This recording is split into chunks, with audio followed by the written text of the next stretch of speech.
Tugas Ekonomi disusun oleh Kerlin Lenenak dan Febrianti Itaniu. C. Sumber penerimaan dan pengeluaran daerah. 1. Sumber-sumber penerimaan daerah. Menurut Undang-Undang Nomor 25 Tahun 1999 tentang perimbangan keuangan antara pemerintah pusat dan daerah, ternyata penerimaan daerah terdiri atas 4 macam. Keempat macam penerimaan tersebut yaitu pendapatan asli daerah, dana perimbangan, pinjaman daerah, dan lain-lain penerimaan yang sah. A. Pendapatan asli daerah. Pendapatan asli daerah terdiri atas 4 macam juga. Berikut ini 4 macam pendapatan asli daerah. 1. Pajak daerah. Pajak daerah terdiri atas pajak hiburan, pajak kendaraan bermotor, dan kendaraan di atas air, pajak reklame, dan lain-lain. 2. Retribusi daerah. Retribusi daerah antara lain retribusi pasar, retribusi pelayanan kesehatan, retribusi pelayanan pendidikan, retribusi izin mendirikan bangunan, retribusi izin gangguan, dan lain-lain. 3. Laba bahan usaha milik daerah atau BUMD dan hasil pengelolaan kekayaan daerah lainnya yang dipisahkan bersumber dari 4 hal. Keempat hal tersebut yaitu bagian laba BUMD, bagian laba lembaga keuangan, bagian laba lembaga keuangan bukan bank, dan bagian laba atas penyerahan modal atau investasi. 4. Lain-lain pendapatan asli daerah yang sah. Pendapatan asli daerah lainnya yang sah mencakup 5 hal yaitu sebagai berikut. A. Hasil penjualan daerah yang tidak dapat dipisahkan. B. Penerimaan jasa giro. C. Penerimaan bunga deposito. D. Denda atas keterlambatan dalam melaksanakan pekerjaan. E. Penerimaan ganti rugi atau kerugian atas kehilangan kekayaan daerah. B. Dana perimbangan. Dana perimbangan terdiri atas 3 macam yaitu bagian daerah dari penerimaan pajak bumi dan bangunan, bea perolehan hak atas tanah dan bangunan, dan penerimaan dari sumber daya alam dan alokasi umum dan dana alokasi khusus. 1. Bagian daerah dari penerimaan PBB, bea perolehan hak atas tanah dan bangunan, serta penerimaan dari sumber daya alam. Perimbangan penerimaan antara pemerintah pusat dengan pemerintah daerah adalah 10% dan 90%. Penerimaan bea perolehan hak atas tanah dan bangunan adalah 20% untuk pemerintah pusat dan 80% untuk pemerintah daerah. Adapun 10% bagian PBB dan 20% bea perolehan hak atas tanah dan bangunan milik pemerintah pusat akan dibagikan kepada seluruh kabupaten atau kota yang ada di negara kita. Penerimaan negara dari sumber daya alam dibagi dengan perbandingan 20% untuk pemerintah pusat dan 80% untuk pemerintah daerah. Untuk penerimaan daerah yang bersumber dari sumber daya alam, sektor pertambangan minyak dan gas alam adalah sebagai berikut. A. Dari sektor pertambangan minyak, perbandingan penerimaan antara pemerintah pusat dan pemerintah daerah adalah 85% dan 15%. B. Dari sektor gas alam, perbandingan antara pemerintah pusat dan pemerintah daerah adalah 70% dan 30%. 2. Dana alokasi umum atau DAU. DAU ditetapkan sebesar-besarnya 25% dari penerimaan dalam negeri APBN. Dari 25% DAU yang diberikan untuk daerah dibagi untuk pemerintah daerah, provinsi dan daerah kabupaten atau kota dengan perbandingan 10% dan 90%. 3. Dana alokasi khusus atau DAK.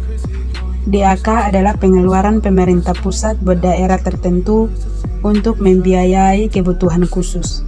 Pemberian DAK ini juga mempertimbangkan ketersediaan dana APBN, Kebutuhan khusus adalah kebutuhan yang tidak dapat dipikirkan dengan alokasi umum dan keperluan yang merupakan komitmen atau prioritas nasional. Dalam DAK, dana reboisasi, perbandingan dana reboisasi antara pemerintah daerah dan pemerintah pusat adalah 40% untuk daerah penghasil DAK dan 60% untuk pemerintah pusat. C. Pinjaman daerah. Pinjaman yang diperoleh pemerintah daerah dapat berasal dari dalam negeri maupun luar negeri. Untuk mengajukan pinjaman ke luar negeri, pemerintah daerah harus melalui pemerintah pusat. Pinjaman yang diajukan oleh pemerintah daerah berdasarkan jangka waktunya terdiri atas pinjaman jangka pendek dan pinjaman jangka panjang. Pinjaman jangka pendek digunakan untuk mengatur arus kas dalam rangka pengelolaan kas daerah. Pinjaman jangka panjang digunakan untuk membiayai pembangunan prasarana yang merupakan aset daerah dan dapat menghasilkan penerimaan untuk pembayaran kembali pinjaman, juga memberikan manfaat bagi pelayanan masyarakat. D.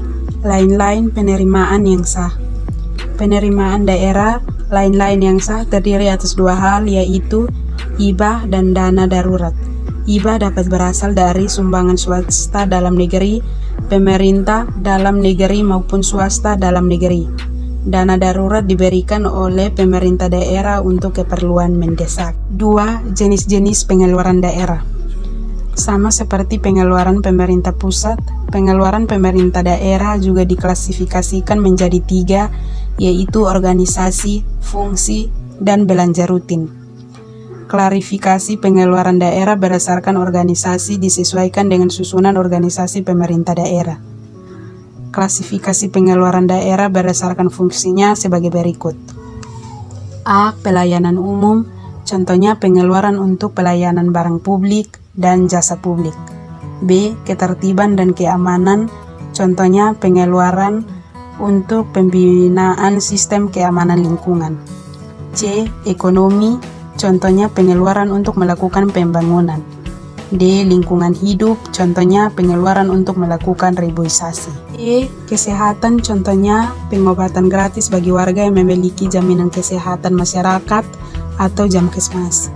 F. Agama, contohnya pengeluaran untuk pembinaan keagamaan. G. Sosial, contohnya pemberian bantuan korban bencana alam. H. Pendidikan, contohnya pemberian bantuan dana pada sekolah-sekolah. I. Pariwisata dan budaya, contohnya pengeluaran untuk merawat cagar budaya dan tempat pariwisata lainnya. J. Perumahan, contohnya pengeluaran untuk biaya pembangunan perumahan murah. Klarifikasi pengeluaran daerah berdasarkan belanja rutin adalah sebagai berikut. A. Belanja pegawai, contohnya pembayaran gaji pegawai negeri sipil di tingkat daerah. B. Belanja barang dan jasa, contohnya pembelian barang produksi dan jasa yang dibutuhkan dalam operasional kegiatan pemerintah. C. Belanja modal, contohnya pembelian kendaraan untuk kegiatan operasional pemerintahan. D. Bunga, contohnya pembayaran bunga utang. E. Subsidi, contohnya subsidi untuk barang-barang kebutuhan pokok. F. Hibah, contohnya transfer sosial ke daerah lain. G. Bantuan sosial, contohnya pemberian bantuan untuk risiko-risiko sosial yang akan terjadi. H. Belanja bagi hasil dan bantuan keuangan, contohnya membagi pendapat dari pertambangan dengan pemerintah pusat. I. Belanja tak terduga, contohnya pengeluaran untuk kebutuhan yang sifatnya mendadak dan tidak dipikirkan sebelumnya. D. Mekanisme penyusunan APBN dan APBD. 1. Faktor-faktor yang dominan dalam penyusunan anggaran. Dalam buku akuntansi sektor publik disebutkan bahwa faktor dominan dalam penyusunan anggaran ada 4, yaitu sebagai berikut.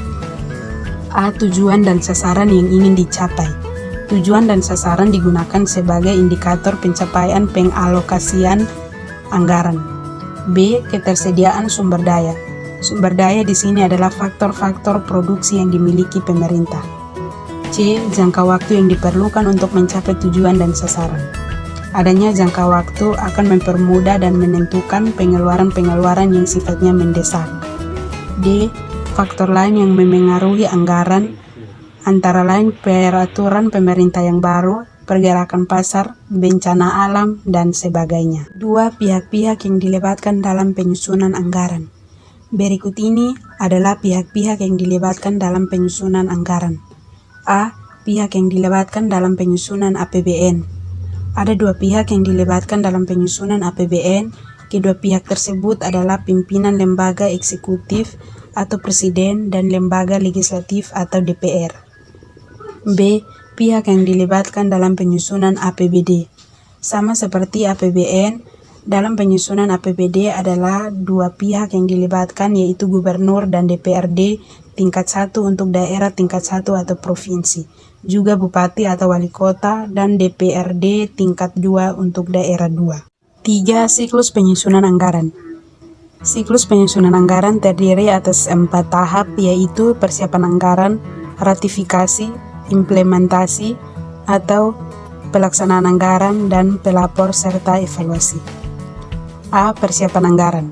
Pada tahap persiapan anggaran dilakukan penaksiran pengeluaran berdasarkan penerimaan yang jadi. Sebelum dilakukan penaksiran pengeluaran perlu dibuat penaksiran penerimaan terlebih dahulu.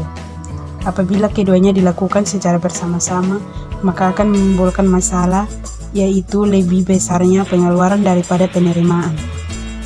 Penaksiran penerimaan dan pengeluaran ini biasa disebut RAPBN atau RAPBD. B. Ratifikasi.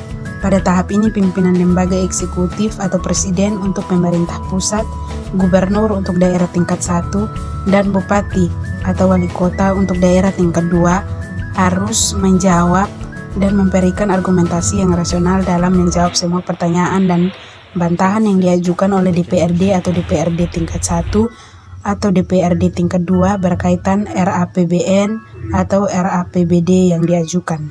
C. Pelaksanaan anggaran.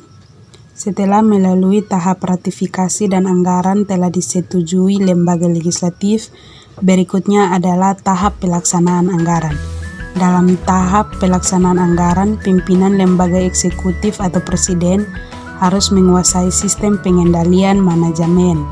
Hal ini disebabkan presiden selaku manajer keuangan publik harus bertanggung jawab dalam menciptakan sistem akuntansi yang memadai dan handal untuk perencanaan dan pengendalian anggaran yang telah disepakati. Juga dapat dijadikan dasar penyusunan anggaran periode berikutnya. D. Pelapor dan evaluasi. Pada tahap ini pimpinan lembaga eksekutif harus melaporkan hasil pelaksanaan anggaran kepada lembaga legislatif.